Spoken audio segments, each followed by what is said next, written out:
Welcome again to the CATIA V5 software training package. Before we start learning the software, first let us open it.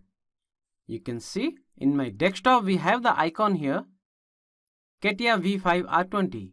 Let us double click on it. You can see CATIA has opened. By default, CATIA V5 opens a new file in the product design interface, which is assembly design. But we want the part design interface. Let us close this file. We can close the file by clicking the close icon here, or we can go to file and close. Next, for opening a new file, I'll go to file, new.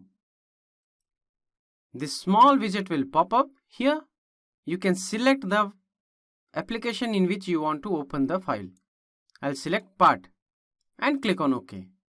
Again this small window will pop up. Here just go for OK. And we have a new file in the part design interface. So this is how you can create a new file. If you want to save this file, we can go to file, save as, and let us go to desktop. In desktop, let us create the file. Let the name of the file be part1. Click on save. For opening the saved file, let us click on the open file icon, or I can go to file and click on open. Also you can use the keyboard shortcut Ctrl+O. I'll go to desktop. You can see this part1 file has been saved. I'll click on this, and when I click on open, it will open.